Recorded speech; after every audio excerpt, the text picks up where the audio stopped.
Okay guys, so as a final video on this overcharge protection circuit, you'll note there are 4 wires. If you look closely here, you can see my soldering job is pretty precise. It had to be. So we've got, when you look at a cell phone battery, you'll notice there are 2 tabs on the outside, actually three brass tabs. And then on the inside of the battery, where the cell wires to this device, there's 2 more tabs. So if you look here, you can see I've used different colors of wire, and you might wonder why. It's to delineate the input side and the output side. So these actually go into the cell phone itself. This would be the 2 contacts that would make contact inside the cell phone. There would actually be 3 for a ground, but we don't need it here. So there's only 2 that are necessary. These 2 I'm about to wire to these 2. This is the positive and negative for a charger. Now if you take a look at the specs on this charger, you'll see this should be just about perfect for charging these batteries. It's 6-volt output at, looks like it says 300 milliamps. Yeah, 300 milliamps, which is 0.3 of an amp, which is a nice charge for these for a cell phone battery or for these guys. Okay, so the overcharge protection circuit, if you read the label on the battery, it says nominal voltage 3.8. Well, these are nominal of 3.6, which is perfect. It says the maximum it will allow them to charge to is 4 volts. And that's awesome because it means that these will be about 0.1 of a volt under their absolute maximum, which is convenient and keeps it at an 8-volt pack. I'll show you in my e-bike build what I'm going to use this for. So what's going to happen is these 2 will wire from the batteries themselves into the overcharge protection circuit.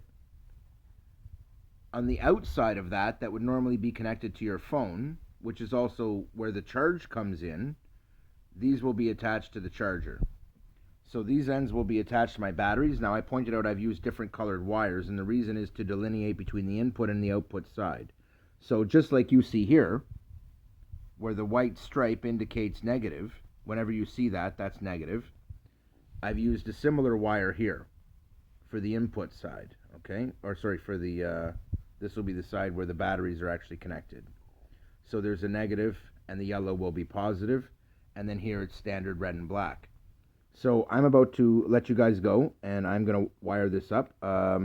What I've used here is rubber hose tubing that's 3/4 inch, and it's pretty good stuff. It's good and stiff, so it won't bend easily.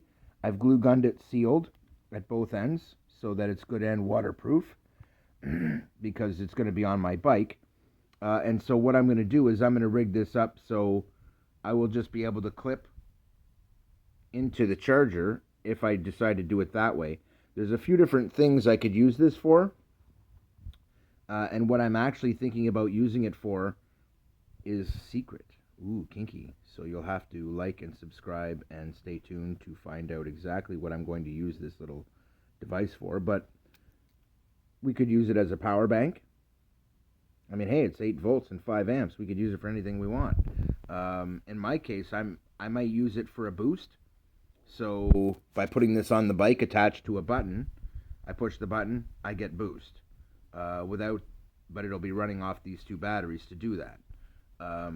In my system, that amplifies the power. That'd actually give me a substantial amperage boost, but for a short duration. It's kind of like nitro. That's actually maybe what I'm going to use it for. I don't know. You'll have to stay tuned. So that covers the basics. The overcharge protection circuit is installed and ready to go. It's all wired up. It was really easy to do. You can see the solders on the back of this to the 2 metal tabs on the inside, and then on the other side you'll see that the red and black are soldered here, and away we go, guys. So this is finished. This will be on my bike, and you'll see what I use it for in the future, guys. Keith out.